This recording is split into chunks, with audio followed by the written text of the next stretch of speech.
Los saludo a todos en esta presentación de la séptima charla en este curso que dedicamos al tema de Newman y la historia, su vocación como historiador. El tema de esta séptima charla es la reforma del Papa San Gregorio VII. Y antes de presentar el tema, Newman hace importantes reflexiones sobre la historia eclesiástica, la historia de la Iglesia que se pone de manifiesto en los grandes acontecimientos y en los grandes personajes de esa historia. Y justamente hoy vamos a tratar uno de ellos, que es el Papa San Gregorio VII, el que le da el nombre de la Reforma Gregoriana. El pontificado del Papa San Gregorio VII está precedido por lo que se llama el siglo oscuro de la historia de la Iglesia. Allí se dieron toda una serie de pecados, que ahora los vamos a ver, y que dieron pie a esta gran reforma que la providencia divina realizó a través de la monarquía papal. Esos siglos oscuros suelen identificarse como el siglo IX, siglo X y siglo XI, como si Cristo estuviera dormido en el vaso de la Iglesia. Se dio que un poder externo a la Iglesia intervino dentro de ella, lo que llamaríamos el poder político, el poder imperial o la monarquía. La Iglesia estaba como indefensa y sin recursos ante esta intervención y ella sentía que solamente podría ser salvada por un poder externo. Así lo pensó el emperador Enrique III e influyó en los nombramientos papales. Sin embargo, en lo que se pensaba que iba a ser una solución, lamentablemente fue encontrar el agravamiento del problema.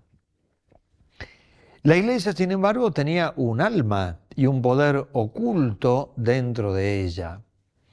Es elegido el Papa San León IX, es verdad, con la influencia del emperador, pero ahí vemos nosotros la presencia de la providencia y junto a él estaba Hildebrando, el futuro Papa San Gregorio VII. La reforma del emperador Enrique implicaba y perpetuaba los males que pretendía eliminar, porque era una injerencia política. Los cristianos, lamentablemente, cuando están en crisis, son tentados de adoptar cualquier método y por eso quizás se pensó que el emperador podía ayudar. Sin embargo, del caos surgió el gobierno más amplio y soberano de la Iglesia, que fue el gobierno papal.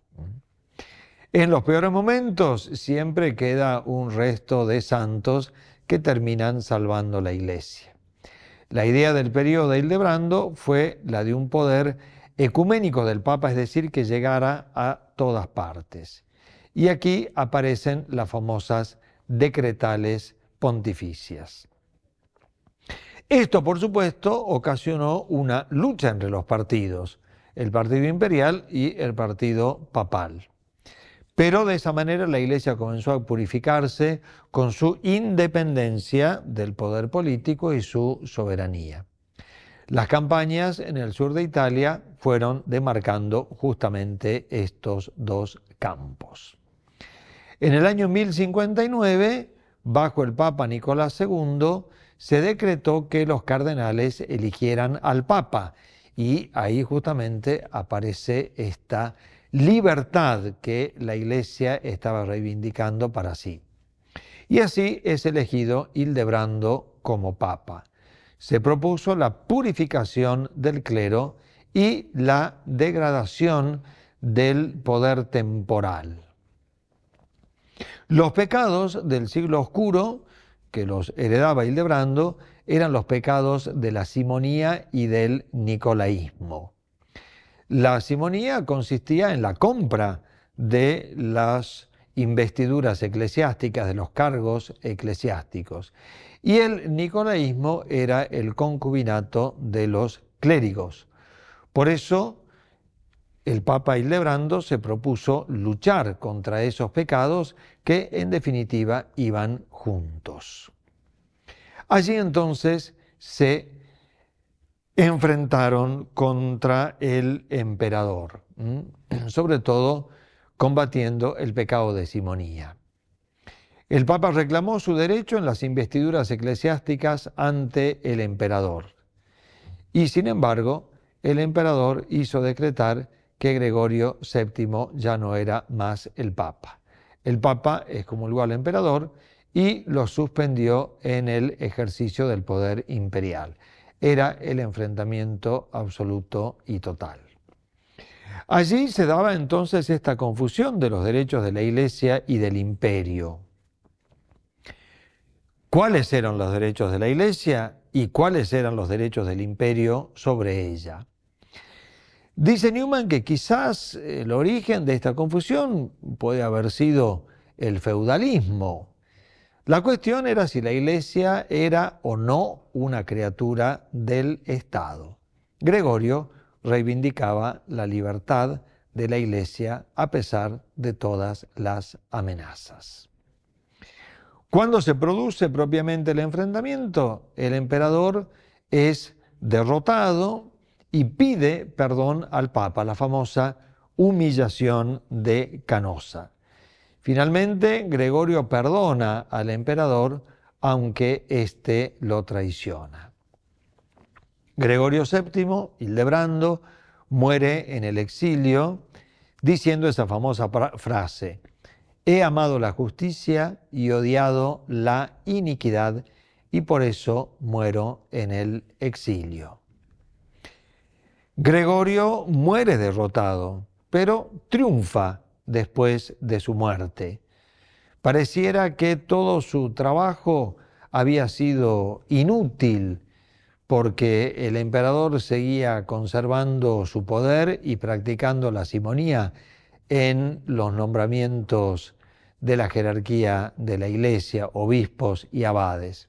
Y sin embargo, el legado de Gregorio quedó y la Iglesia alcanzó esa libertad frente al poder político que sería la base para el inicio de lo que se llama la Alta Edad Media. Con este periodo, la Iglesia va a desplegar todo su potencial, y tanto en lo doctrinal como en lo político, organizativo, la Iglesia logrará hacer un bien enorme a toda la sociedad cristiana que ya venía de siglos, pero que a partir de este tiempo se la llama la cristiandad.